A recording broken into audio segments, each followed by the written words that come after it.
Bueno, entonces vamos a ver hoy, nos toca ver este tema que es sobre la educación en en los primeros siglos del cristianismo, incluso ya entrada la Edad Media. Pues este es el texto que estudiamos, la educación en la época medieval. Ujú. Entonces, bueno, yo sé que entonces ustedes ya lo leyeron. Vamos a ver si quieren, pueden comentar algo sobre lo que nos dice este autor. Pues yo lo primero que vi fue que la educación en la época medieval estuvo influenciada por la transición de los valores greco-romanos y que pues surgió también de la necesidad de interpretar y enseñar el contenido de la Biblia. Y lo que normalmente hacían era enseñar más el Nuevo Testamento. Bueno, entonces miren, algunos puntos importantes aquí. Comienza hablándonos en primer lugar del periodo que abarca este texto, que es de los siglos I al 8, y dice que es la época de cambios de los valores grecorromanos a los valores cristianos, ¿no? Y esto es muy importante mencionarlo porque justo en estos siglos surge esa transición entre una sociedad estaba marcada por los valores de Grecia y de Roma, culturales, políticos, éticos, sociales y demás. Y vemos que hay una transmutación hacia el cristianismo que va a permear a toda la sociedad. Justamente podríamos marcar ahí que el cambio empieza a darse paulatinamente o poco a poco en los tres primeros siglos, pero ya es en el siglo IV cuando el emperador romano no solamente tolera, acepta el cristianismo, sino convierte, convierte al cristianismo en la religión oficial del imperio romano, primero con Constantino, después con Teodosio. Entonces, justamente ahí ya cambia, ¿no? Se hace esa transmutación, como dice aquí el autor, de los valores greco-romanos hacia los valores cristianos, ¿no? Y esto es importante ubicar en ese tiempo ese cambio. Ahora, justamente ahí es donde también muchos historiadores han considerado que se da la desviación, por no decir la perversión, del cristianismo, justo cuando se hace este maridaje o este matrimonio entre Roma Ujú. y el cristianismo, ¿no?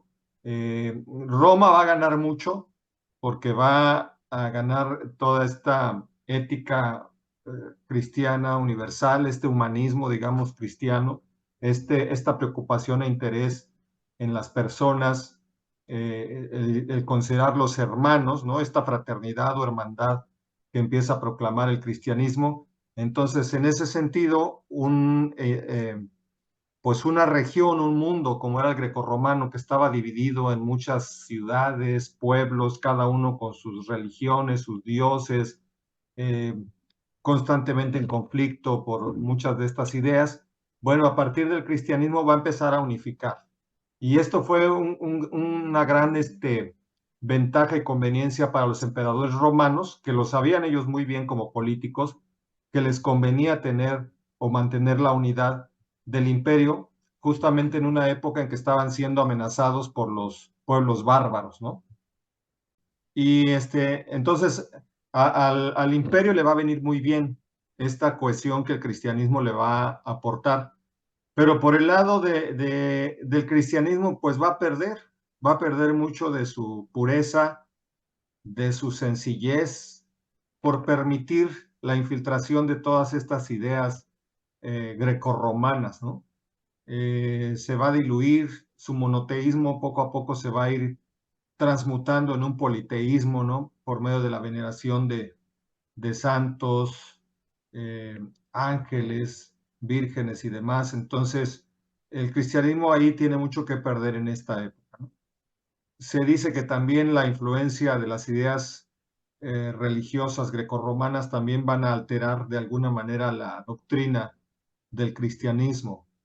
Entonces, es un momento y una época muy complicada para el cristianismo. Va a generar lo que después se va a conocer como la Iglesia Católica Apostólica y Romana, que surge justamente en esos principios de la Edad Media, porque antes de eso, pues había muchas iglesias, ¿no? Las iglesias eran más bien locales, ¿no?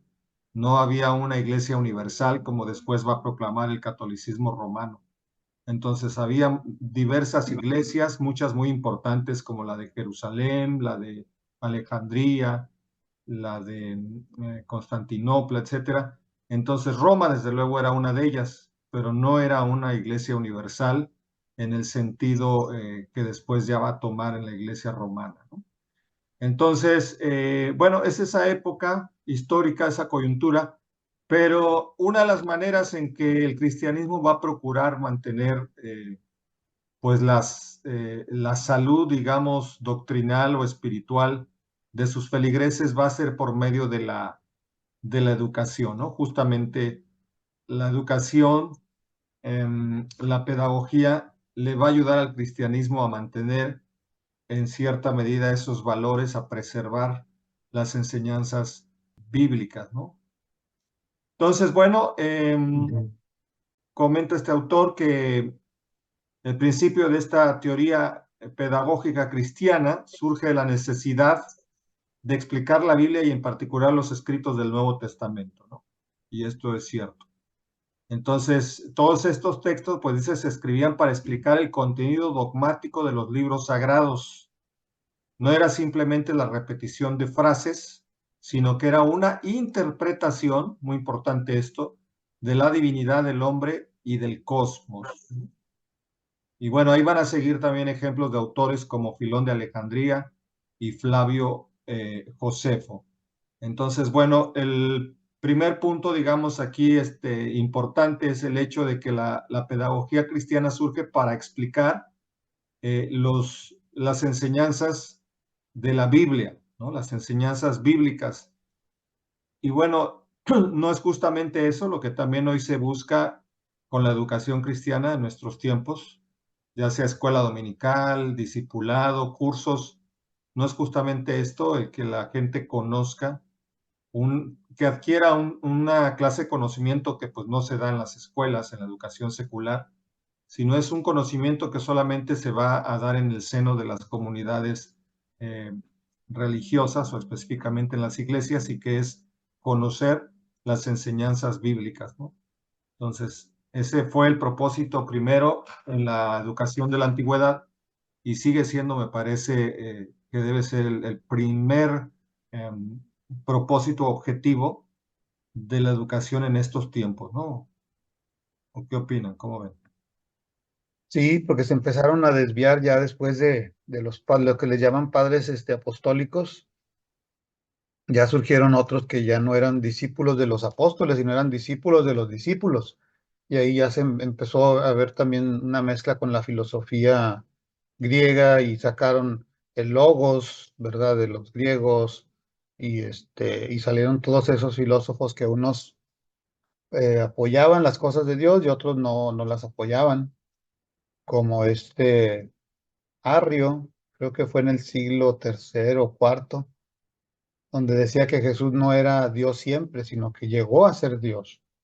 Y gente como Atanasio que defendía el punto de que Jesús siempre había sido Dios.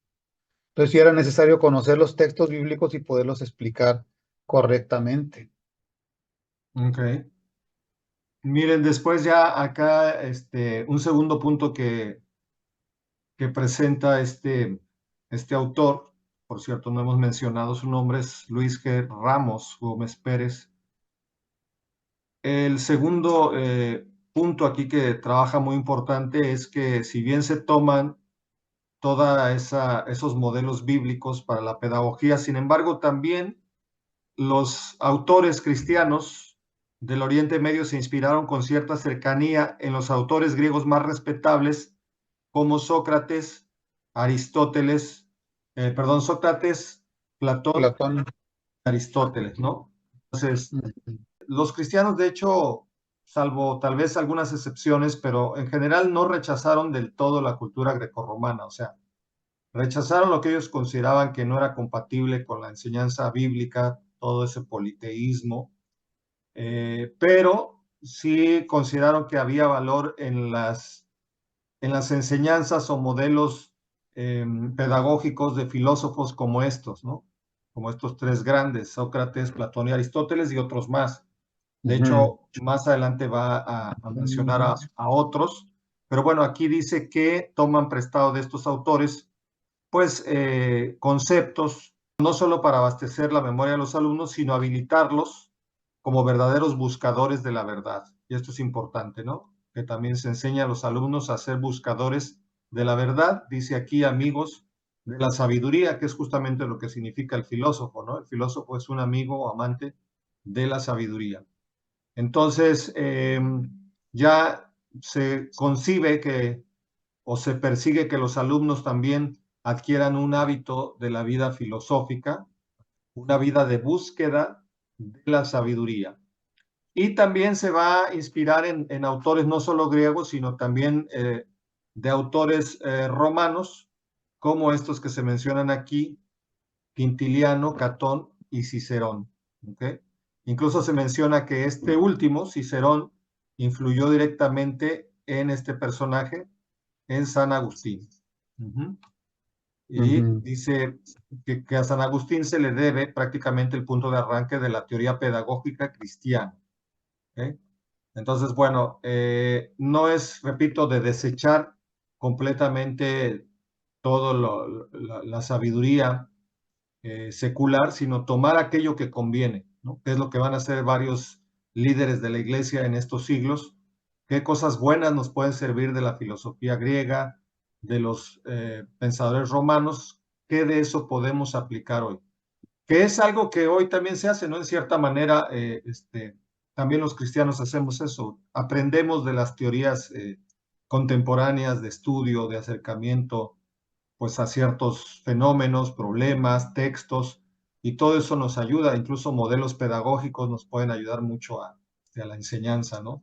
Toda esta, por ejemplo, en el caso de Aristóteles, ¿no? La mayéutica, toda esta metodología de formular preguntas y por medio de estas interrogantes llevar a los alumnos a descubrir los, los diferentes temas o a comprenderlos mejor, pues todo eso es positivo, ¿no? ¿Cómo ven? Sí, pues también nos explicaban en la clase de historia de la iglesia cómo aplicaban los silogismos de Aristóteles. Bueno, entonces si ya no puedes pensar más alto concepto de algo, eso tiene que ser Dios, si ya no hay algo más arriba. No me acuerdo qué otro silogismo empleaban, pero se basaban mucho en Aristóteles. Es lo que nos decían en la clase de historia de la iglesia el pastor Joel Sierra. Los silogismos de Aristóteles que los emplearon varios discípulos de los discípulos de tercera generación, cristianos de tercera y cuarta generación, que era donde ya empezaba la apologética, la defensa de la fe. Ok.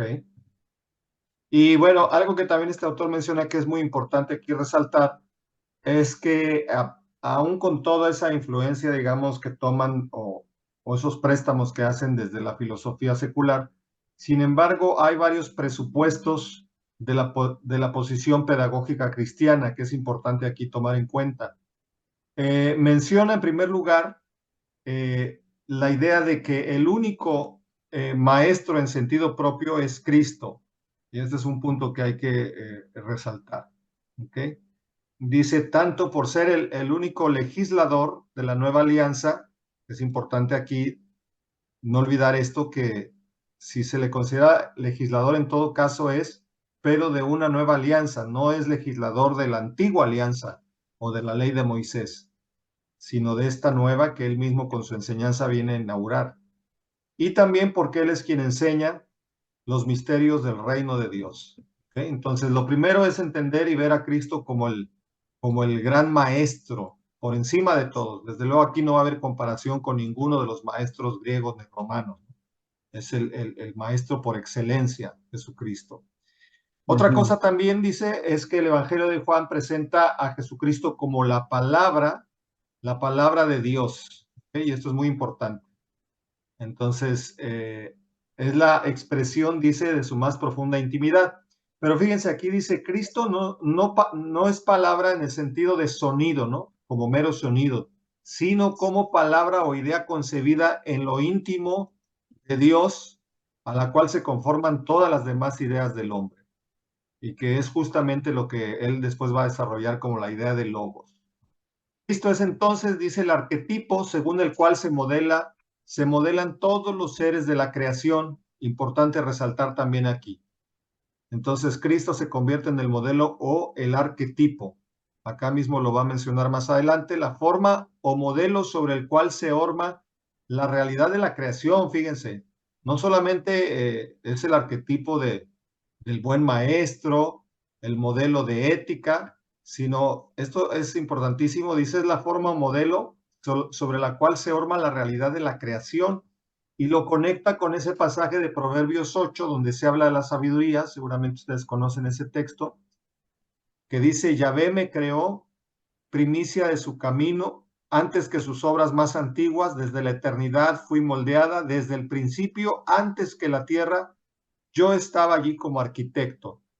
Entonces algunos consideran que aquí la sabiduría en cierta manera es una referencia a Cristo, ya que habla de que existía desde antes de la creación del mundo, ¿no? Luego también pasa aquí a desarrollar el concepto que mencionábamos, el concepto de logos, que es identificado, miren, con la sabiduría, ¿no? Otra vez. Entonces, el logos, hemos hablado ya de logos, de que no era simplemente la idea de palabra, sino el logos para algunos filósofos de la antigüedad, pues el logos era el principio creador y rector de todo el universo. Entonces no es simplemente una palabra, ¿no? Sino el logos es ese poder que ha creado y rige el universo. Y bueno, ya hemos visto cómo Juan lo va a identificar directamente con Jesucristo. Pero también aquí el autor menciona que en el pensamiento de Pablo, pues también ese concepto de la palabra de Dios está ligada directamente con Cristo. Y aquí nos da algunos textos como Romanos 8:29 y Efesios 4:13. A ver si podemos leer estos versículos, si los tienen por ahí. Romanos 8:29, porque a los que antes conoció, también los predestinó para que fuesen hechos conforme a la imagen de su Hijo, para que Él sea el primogénito entre muchos hermanos. Ok, entonces aquí se habla de Cristo como aquel que predestina y dice para ser el primogénito de muchos hermanos, ¿no? Entonces es en ese sentido otra vez el modelo, la forma o figura que va a moldear la creación. Efesios 4:13. Ese dice, hasta que todos lleguemos a la unidad de la fe y del conocimiento del Hijo de Dios, a un varón perfecto, a la medida de la estatura de la plenitud de Cristo. Bien, entonces nuevamente en este versículo vemos a Jesús como el arquetipo, el modelo al cual se debe normar toda toda la creación, ¿no? Y en este caso también todos los creyentes. Entonces, bueno, estos conceptos que acabamos de ver aquí, Jesús como el maestro, Jesús como la palabra de Dios o el logos, o Jesús como el modelo al cual se acomoda o se configura toda la creación, pues son estos presupuestos teológicos, dice aquí el autor, de la pedagogía de los cristianos de esta época, ¿no? Es muy importante. Hasta aquí no sé si hay alguna duda, algún comentario. Entonces nos expresa que es Jesús como maestro, ¿verdad? Lo enseña, que es el ideal, cómo ellos tomaban también lo bueno de los filósofos de aquellos tiempos, ¿verdad? También, Sí, este, pero siempre poniendo a Cristo en primer lugar como maestro, como modelo y como el logos, que es la palabra de Dios, pero no como una palabra, sino en un sentido de creador, de que en él inicia todo. Él es el principio de todas las cosas. Y pues bueno, mientras tuvieran esa enseñanza, pues sí, iban bien. Y me hizo recordar el episodio que narra el Evangelio de San Juan capítulo 3, el encuentro de Jesús con Nicodemo, cuando Nicodemo se acerca a Jesús y lo primero que le dice es, sabemos que has venido de Dios como maestro, ¿no? Sí. Porque nadie puede hacer las obras que tú haces. Eh, y después la respuesta desconcertante de Jesús, que le dice que el que no naciere de nuevo no puede ver el reino de Dios. Entonces, ¿cómo ven ustedes ese primer diálogo que se da ahí entre este anciano, que por cierto él también era un maestro de la ley? Ujú. Entonces, ¿qué pueden comentar ahí sobre ese diálogo que se da? Ese punto de arranque, ¿no? Porque ya después se van a tratar otros temas. Pero ahí ese intercambio de ideas, de Nicodemo reconociéndolo como maestro y luego Jesús diciéndole, el que no nace de nuevo no puede ver el reino de Dios. ¿Qué les dice a ustedes eso? Ujú. Obviamente Nicodemo no lo tenía como Dios, como hijo de Dios, como Mesías. Lo tenía más bien, como él dice, como un maestro. Y prueba de ello es de que hacía señales nada más. Como que en ese tiempo tomaban en cuenta o veían, tomaban la atención de las personas que enseñaban, que tenían su grupo de discípulos y que hacían señales. Pero Jesús pues va al meollo, ¿no? Otro aspecto es que lo va a buscar de noche, como o no tenía tiempo él o no tenía tiempo Jesús y de noche se dio tiempo, o para que no lo vieran los demás sacerdotes del Sanedrín, o no sé si pertenecía al Sanedrín él o no, pero era un principal entre los judíos, o sea, era un maestro de Israel. Y luego ya, cuando ya Jesús le empieza a hablar como alegorías, pues él ya no entiende. ¿Cómo que necesito nacer de nuevo, meterme en el vientre de mi madre otra vez para volver a nacer? Y ya Jesús le dice, de lo que sabemos hablamos, ¿no? Y nadie puede, y ya le lanza el versículo que es el versículo que nos memorizamos en la primera conversión, Juan 3:16, ¿no? Muy bien, Orlando, ¿qué te parece a ti ese arranque del diálogo, de la conversación entre Jesús y Nicodemo? Pues creo que es un punto importante y de como un precursor para dar a conocer como el ser una nueva criatura, ¿no? En Dios, en Cristo, el volver a nacer, porque pues Nicodemo incluso le dice, pues ¿cómo puedo yo volver a entrar al vientre de mi madre y todo eso, ¿no? Entonces, a lo que yo entiendo en esto, pues es esa parte. De una vez que, como decía el doctor, él al principio lo aceptaba como un maestro simplemente, pero ya cuando Jesús le dice que esa parte, pues ya es como ir más allá, ¿no? No quedarse con ese aspecto nada más de decir, ah, es un buen maestro, sino de verlo más allá. Y es por eso que Jesús da esta enseñanza, por así decirlo. Ok, sí, la verdad a mí me encanta ese inicio de la conversación que se da entre Jesús y este maestro de la ley, porque en primer lugar es el hecho de que él, Nicodemo siendo maestro, reconoce que hay un maestro más grande, que en este caso es Jesús. Y le dice, sabemos que has venido de Dios como maestro. Otra cosa importante, el sabemos, o sea, no soy solo yo. Ahí él está confesando que hay varios Ujú. fariseos, escribas, de que están ya poniendo, si no creyendo completamente en Jesús, al menos ya tienen sus dudas, Por dudas, sí. ya dan el beneficio de la duda de que Jesús pueda ser un maestro legítimo, un Ajá. maestro espiritual muy importante. Entonces dice, sabemos que has venido de Dios como maestro. Ahora, no estaba equivocado en eso, ciertamente Jesús era Ujú. maestro, y lo hemos visto aquí, Ujú. es el maestro de maestros, ¿no? En eso no estaba errado, el problema fue nada más verlo como un maestro y no ver más allá. Por eso es que tal vez esperaba que Jesús lo aplaudiera o le diera una palmada en el hombro diciéndole muy bien, qué inteligente eres, pero Jesús le dice, de cierto te digo que si no naces de nuevo no puedes ver el reino de Dios. O sea, como diciéndole, necesitas tener una experiencia espiritual para que veas más allá de lo que alcanzas a percibir, o sea, de lo que da tu razonamiento, ¿no? Tu intuición. Entonces, Sí, Jesús es un maestro, pero era mucho más. De hecho, él vino al mundo no solo como maestro, sino vino al mundo principalmente como Salvador, como el Mesías, ¿no? Entonces, pero para poderlo comprender ya a este nivel de Salvador y Mesías es necesario tener una experiencia espiritual. Cuando nos quedamos a nivel meramente racional, carnal, no alcanzamos a ver a Jesús más allá de sus dotes de maestro.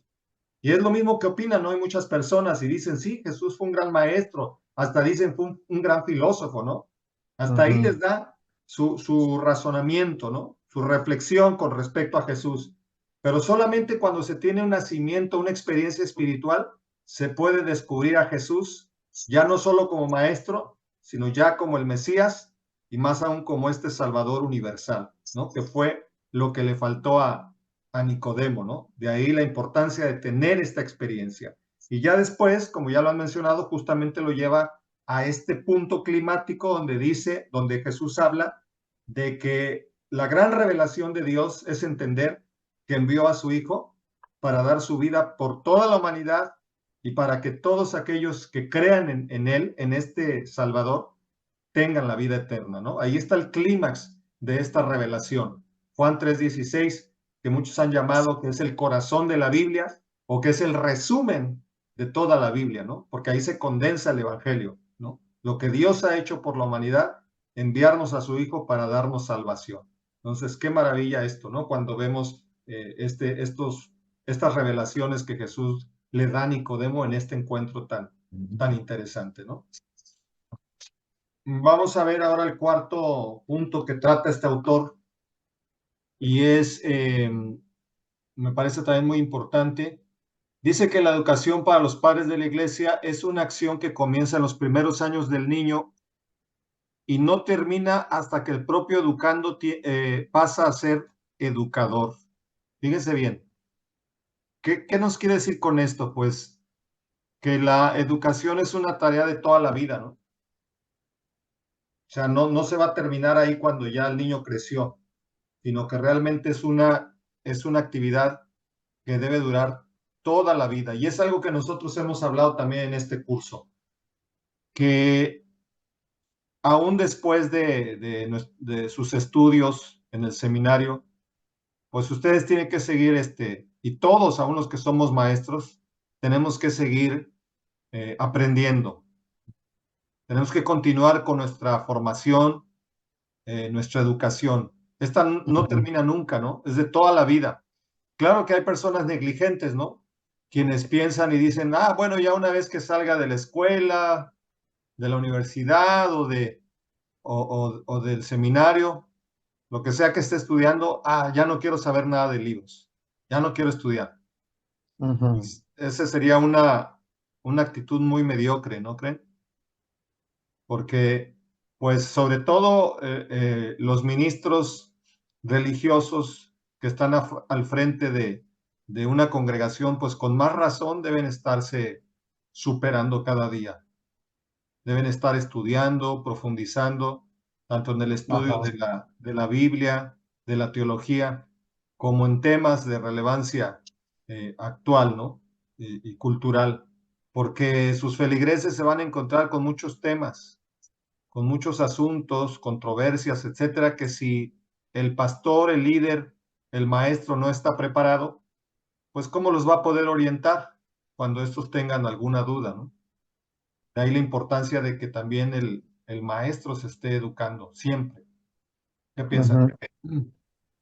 Sí, yo creo que es algo importante el seguir adquiriendo conocimiento y más que nada porque también las nuevas generaciones se van actualizando en muchas cosas y pues si nosotros nos quedamos con el conocimiento a lo mejor de ahorita y en 10 años hay otras corrientes, etcétera, pues nosotros igual tenemos que aprender. Y también lo que me llama la atención, la parte donde el educando tiene que pasar a ser educador, es de que como el que fue enseñado, ahora tiene que enseñar, es como un círculo, ¿no? Que continúa, o sea, de que te enseñaron, ahora tú enseñas y esa persona a la que tú le enseñaste después va a crecer y después va a tener que volver a enseñar.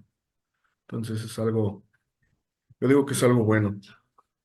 Y yo creo que no termina nuestra labor como educandos o educadores, no nada más porque ya mi educado, ya está el educado, ya es educador, sino tenemos que seguir buscando y ver la necesidad de otras personas que requieren educación. No nos graduamos cuando un educando ya es educador, sino seguimos educando y seguimos educándonos a nosotros mismos al practicar ¿cómo se llama? Esta noble enseñanza, ¿verdad? Ahora, fíjense también algo muy importante que menciona este autor y que me gusta, es cuando dice que el educador educando se educa.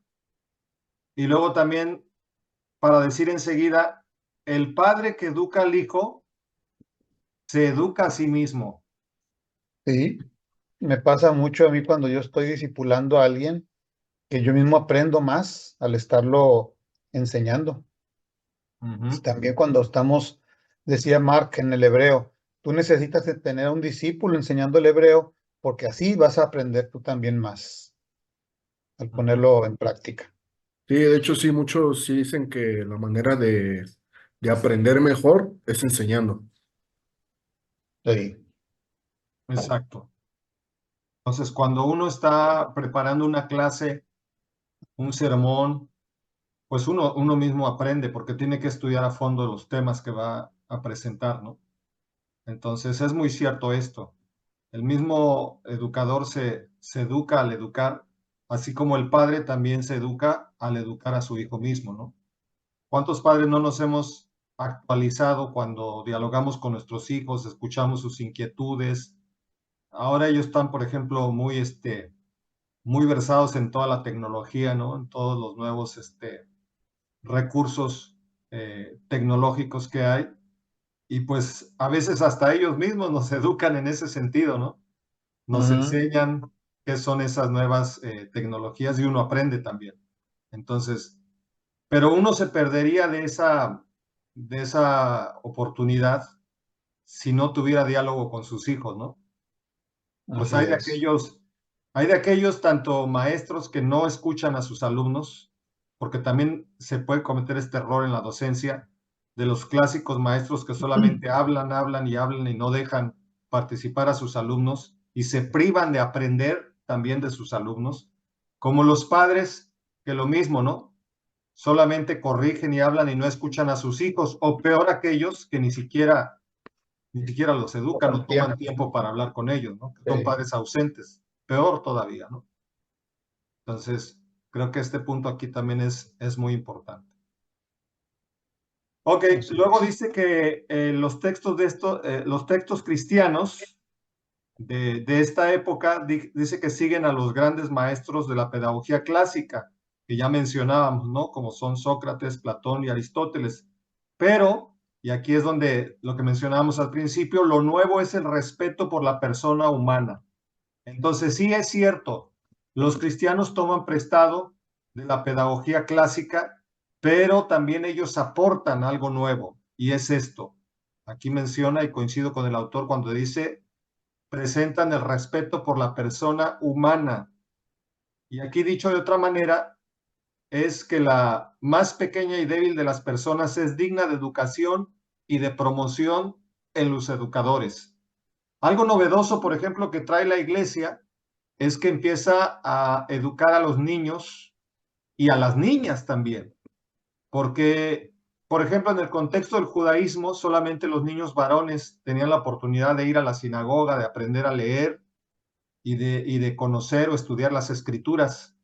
Pero ya en el cristianismo, todos están convocados al estudio. Niños, niñas, mujeres, varones, ancianos, jóvenes, es decir, todos, ¿no? Todos tienen que ser educados. Los pedagogos cristianos se van a encargar de esto, de que toda su comunidad, su feligresía, todos sean educados en las grandes enseñanzas de la fe, ¿no? De la Biblia y de Cristo.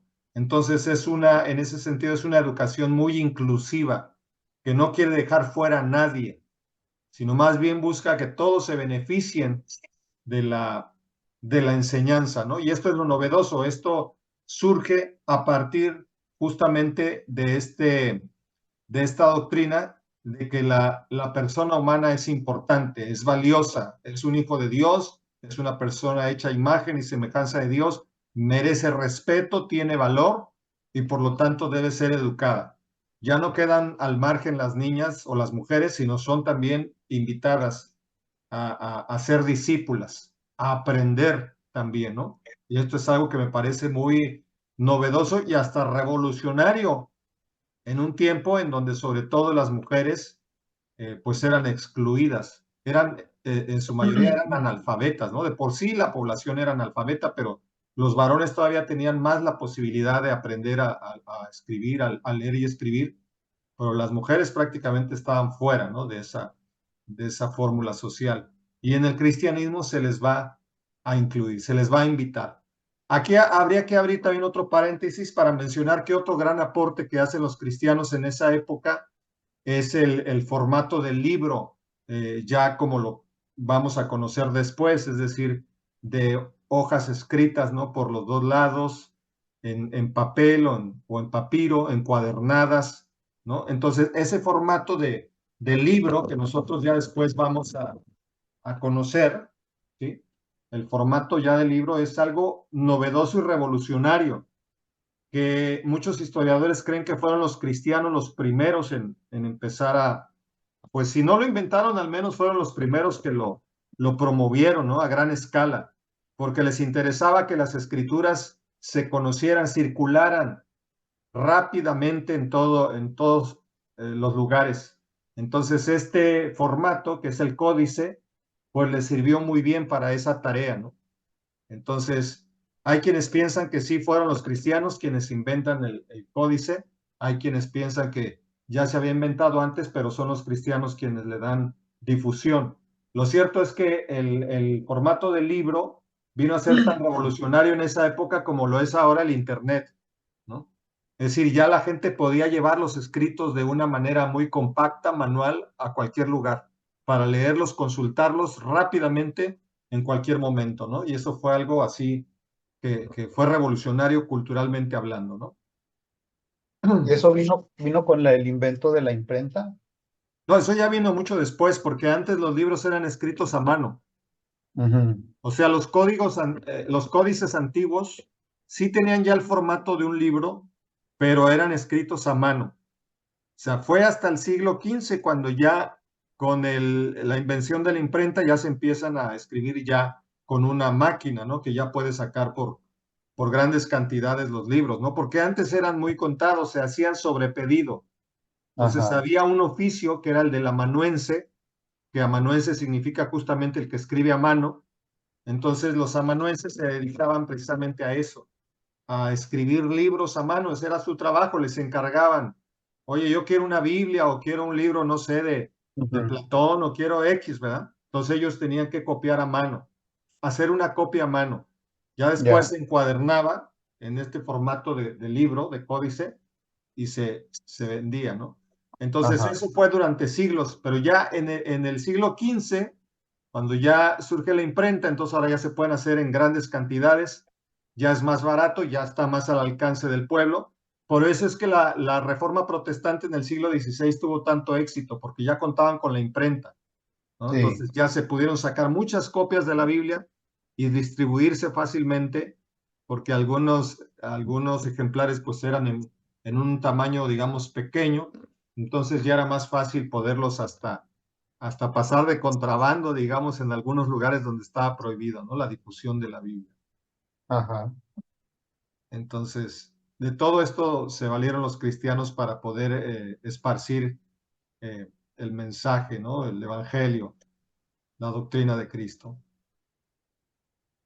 Y bueno, miren, por último aquí menciona, dice el autor, el objetivo de la educación es formar íntegramente a la persona para instaurar un reino en donde se practique la justicia, la libertad y la verdad. Entonces, creo que este último punto que maneja el autor también es muy importante resaltarlo. Entonces, no solamente es el aprender las doctrinas, conocer de la Biblia, quién es Dios, etcétera, pero es también la idea de poder desarrollar, dice, las enseñanzas del reino, ¿no? Específicamente las prácticas de la justicia, la libertad y la verdad. Dice que se pueda reconocer que la palabra de Cristo se pone en práctica. ¿Okay? Ciertamente hay que conocer para ello los textos sagrados, Antiguo y Nuevo Testamento. Pero miren acá lo último que dice, la pedagogía cristiana nació de la necesidad de comprensión de la Biblia y tiene su culminación en la conducta que pone en práctica las palabras y los ejemplos de la Biblia. Digamos que tiene su acabamiento en la instauración de una sociedad en la que uno practica la justicia y la caridad con el prójimo, en una sociedad en la que todos se reconocen como hermanos. Entonces, nuevamente, el dignificar a la persona, a todos, ¿no? Esto me hace recordar o pensar en aquel texto de Gálatas, sí, Gálatas 3:28, donde dice, ya no hay judío ni griego, no hay esclavo ni libre, no hay varón ni mujer, porque todos vosotros sois uno en Cristo Jesús. Entonces, en una sociedad que discriminaba a los demás por su raza, su condición social o sexual, pues ya en el cristianismo eso se acaba, ¿no? Se acaba eso porque dice en Cristo ya no hay esas discriminaciones. ¿Ok? En ese sentido, la iglesia viene a proclamar un reino de inclusión, un reino en donde todos y todas caben, sobre todo tomando el modelo de Cristo, porque Cristo llamó a pecadores, Cristo llamó a personas marginadas, repudiadas incluso por la sociedad. Tenemos en el colegio apostólico, es decir, entre sus seguidores más cercanos y aún entre el círculo más amplio, pues tenemos a publicanos, que eran cobradores de impuestos, repudiados por los judíos. Tenemos, al menos se menciona, a un celote o celota, que eran los judíos revolucionarios que tomaban armas para combatir al imperio, a Roma, ¿no? Tenemos también a mujeres, digamos, de mala reputación, mujeres pecadoras, como se les llamaba, y tenemos que Jesús permite que estas mujeres lo toquen, incluso una de ellas lo unge antes de, ya cuando Jesús está próximo a su crucifixión. En fin, tenemos a muchos personajes ahí que, repito, tenían mala fama, ¿no? En la sociedad, pero que Jesús los acepta. Bueno, hasta hay un ladrón ahí que es Judas y que Jesús mismo lo tiene ahí entre sus discípulos más cercanos. Después se va a, a descubrir, ¿no? A desenmascarar, pero Jesús lo tuvo ahí con él. Entonces, todo este modelo de la vida de Cristo nos sirve a nosotros también para entender que la iglesia debe comportarse de la misma manera como lo hizo Jesús, que debe ser una iglesia que abra sus puertas, ¿no? Y que reciba a todos, incluso aquellos que son considerados o llamados pecadores, aquellos que puedan haber sido estigmatizados por la sociedad, que sean repudiados. En la iglesia deberían saber que tienen un lugar y que pueden, si así lo quieren y lo desean con todo su corazón, ser seguidores de Jesús, ser discípulos o discípulas de Jesús, ¿no? Y que los únicos requisitos ahí que en todo caso Jesús mismo le puso a, a, sus, a las personas, pues es lo que dice ahí en Marcos 1:15, ¿no? Arrepiéntanse y crean en el Evangelio porque el reino de Dios se ha acercado. Entonces Ajá. ahí está justamente la invitación, ¿no? Que hace Cristo. ¿Algún Sí, pues, comentario? ¿Alguna? sí, lo amplió a todo mundo, porque sí es cierto, antes no se permitía que las mujeres tenieran el acceso a la enseñanza y bueno, ya con la doctrina y el desarrollo de la iglesia como lo desarrolló Pablo, pues también ya le dio oportunidad a que hubiera diaconisas, a que hubiera mujeres en la enseñanza y en la dirección, ¿no? También, muy importante eso. ¿Algún comentario, Orlando? Pues por lo que de repente hemos leído, y que a veces se tiene esa mala interpretación y por eso es que creo que muchos también la parte de, creo que era Corintios, que dice que la mujer calla ante la congregación y eso. Bueno, pues por eso yo creo que muchos sí se lo tomaron así como que muy literal, ¿no? Pero había creo todo un trasfondo de que no era tanto así la mujer, sino era por otras razones. Y entonces es por eso que se batalló mucho, se batalló mucho en ese aspecto, para que otra vez las mujeres fueran contempladas. Y como dice el doctor, sí hubo pues diaconisas, personas que estuvieron ahí, pero mujeres, pero sí a lo mejor por esas partes de mala interpretación, es cuando se desvía muchas veces. Sí, sí, sí, es cierto. A veces se toman ciertos eh, señalamientos que hay ahí en la Biblia con problemas específicos que estaban pasando las iglesias y se quieren normalizar o se quieren convertir en una regla o norma para aplicarse, ¿no? Más allá de la circunstancia que estaba, ¿no? Como ese texto que mencionas donde Pablo dice, no le permito a la mujer enseñar, pero es curioso que en otra parte también de sus cartas Pablo dice, pero cuando la mujer profetice, solamente hágalo en orden, cúbrase su cabeza, etcétera, de acuerdo a las normas y reglas de aquella época. Entonces nos está dando a entender que sí había momentos en que la mujer profetizaba, en que la mujer hablaba en público y predicaba. Entonces, no, en otra parte, siempre hay que, para entender correctamente los textos, hay que equilibrarlos, ¿no? Hay que confrontarlos uno con otro. Entonces, si por un lado dice, no permito a la mujer enseñar, y en otro lugar dice, cuando profetice o cuando predique, nada más hágalo con orden, entonces entiende que la prohibición no es absoluta, que era una prohibición específica por un problema que estaba viviendo esa iglesia, ¿no? Y que en ese momento, Pablo, su indicación, digamos, era, pues ahorita no lo hagan, no enseñen, ¿sí? Pero en otro momento y en otras circunstancias donde no hay ese problema, sí pueden hacerlo, solamente que en orden. Entonces, eso es importante también señalarlo.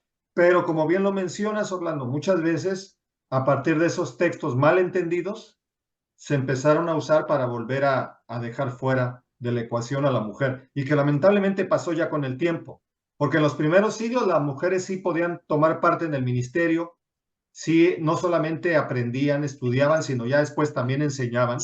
Tenemos a mujeres como Priscila, ahí en el Nuevo Testamento que se menciona que era una maestra de teología, junto con su esposo enseñaban doctrina, incluso a varones como Apolos. Entonces, la iglesia del Nuevo Testamento ya vemos a mujeres ahí que son evangelistas, que son profetisas, que son predicadoras, pero lamentablemente después, con el tiempo, los hombres van a tomar nuevamente el control y a partir de esos textos mal interpretados van a volver a dejar fuera a la mujer. Por eso es que ya después no va a tener parte la mujer en el sacerdocio, ni en la enseñanza de la Iglesia Católica, etcétera, porque han quedado ya marginadas, ¿no? Poco a poco, después de la Reforma Protestante, comienzan a ser nuevamente incorporadas, hasta llegar a nuestros días en que ya muchas denominaciones permiten que las mujeres puedan ser ministros de culto, ¿no? Ajá. Está en 1 Timoteo 2:12, el pasaje de Orlando, porque no permito a la mujer enseñar ni ejercer dominio sobre el hombre, sino estar en silencio. Sí, ese es el texto, ¿no? Del que muchos se toman. Pero ahora busquen ese otro pasaje donde dice, si la mujer profetiza, nada más que lo haga, que se cubra, etcétera. Ese me parece que es 1 Corintios 11. A ver. Ah, sí. Dice en el 1 Corintios 11:5, pero toda mujer que ora o profetiza con la cabeza no cubierta, afrenta su cabeza porque da lo mismo que si se hubiese rapado, etcétera. Y comienza a dar indicaciones ahí sobre la presentación, no el orden en el culto. Entonces su recomendación era nada más que se cubriera, porque en aquel entonces el velo representaba pues la modestia, la sumisión, la pureza, etcétera. Entonces, para no dar un mal testimonio o ser motivo de escándalo, decía Pablo, nada más que cuando las mujeres oren o profeticen, y hay que entender que profetizar es aquí sinónimo de predicar, de ser portavoces de la palabra, dice nada más háganlo con este orden, ¿no? Entonces, no es una prohibición absoluta la de Pablo cuando dice que no hablen, sino depende la circunstancia, ¿no? En que se encontraba la iglesia. Había momentos en que había mucha controversia, mucha confusión doctrinal, tal vez algunos falsos maestros estaban valiendo de algunas mujeres para introducir sus doctrinas perniciosas. Entonces ahí es Pablo donde dice, hey, cuidado, ¿no? Deténganse, no hablen, no enseñen, por fuera, ya platiquen todo lo que quieran con sus maridos, ¿no? Entonces en esa circunstancia decía, no hablen. Pero en otro momento, pues decía, si pueden profetizar, nada más háganlo en orden, ¿no? Y den buen testimonio. Entonces hay que buscar siempre ese sano equilibrio para entender correctamente las escrituras, ¿no? Exactamente. Bueno, no sé si tengan algún otro comentario, alguna duda. Algo nos comentaban en otra clase también de que cuando una mujer prostituta se convertía a Cristo, que usaban el pelo corto y que por eso también se cubrían, ¿verdad? Porque para que no las siguieran ofendiendo los varones cuando las vieron en la calle con el pelo corto. Sí, entonces parece claro que ahí hay referencias, ¿no? Digamos, al marco trasfondo histórico-cultural en que están Sí, escritas esas cartas, ¿no? exactamente. Entonces, sucede lo mismo con el tema del velo, ¿no? El velo en ese entonces tenía un sentido, un propósito, y esto lo hemos visto en hermenéutica. Hay que tomar en cuenta todas esas tradiciones, costumbres, digamos, de esos pueblos, de esas épocas. Entonces, el velo ahí tenía un sentido que ahora no lo tiene. O sea, tú Sí, ves ahora a una mujer con velo en la calle y no te trae las mismas ideas, no tiene la misma connotación que tenía para las personas del siglo primero, ¿no? Que sí, tenía que ver con la sumisión, el respeto y ese tipo de cosas, ¿no? Entonces, ahora el equivalente pues serían otro tipo de conductas, de comportamientos. Desde luego el principio que está detrás es válido, ¿no? El respeto, la prudencia, la pureza, la modestia, la sujeción, etcétera, pues todo eso está bien, pero no ya con el uso de costumbres que ya para nosotros hoy no tienen el mismo sentido, ¿no? Entonces siempre eso es bueno también tomar en cuenta. así Bueno, pues es. miren, entonces ahí está ya este artículo que hemos visto que pues a mí me parece muy interesante. Es tomado de este libro que tengo aquí, que es La educación en la época medieval. Entonces, es un libro que trae ahí una antología de escritos de los líderes cristianos de esa época que hablan sobre la educación. Entonces, la verdad es que es muy recomendable. Después les puedo compartir algunos de estos textos que vienen aquí para que ya los estudien directamente de los autores cristianos, ¿no? Esto que leíamos ahorita es meramente la introducción de este libro, de este estudio, pero que me pareció muy buena compartirla porque hace una muy buena panorámica de lo que era la educación o lo que fue la educación en los primeros siglos del cristianismo, ¿no? Que tuvo que luchar contra eso, ¿no? Contra esa infiltración, digamos, del romanismo, ¿no? Del paganismo en toda su fuerza, y el cristianismo tuvo de alguna manera que contener también pues los elementos negativos de la cultura grecorromana, ¿no? Ya vimos que valoró y preservó los positivos de la filosofía griega y romana, pero también tuvo que contener de alguna manera pues los elementos negativos, y eso lo hizo gracias a la pedagogía, a los pedagogos cristianos, ¿no? Que supieron aplicar bien el estudio de las escrituras. Sí, Muy bien. también. Bueno, pues hermanos, ya les pasé ahí un nuevo documento que va a quedar pendiente como la última tarea para que lo lean. Es un artículo que me pareció muy interesante porque habla acerca a ver, déjenles comparto aquí rápido. No lo vamos a leer, por supuesto, pero miren, tan solo el título está muy interesante. Se llama Más allá de la ortodoxia y la personalidad, distorsiones de la imagen de Dios.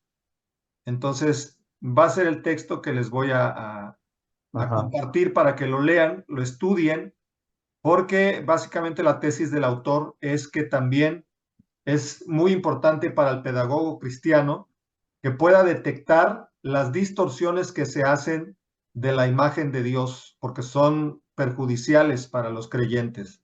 Entonces, más adelante va a desarrollar algunas de estas distorsiones. Después léanlo.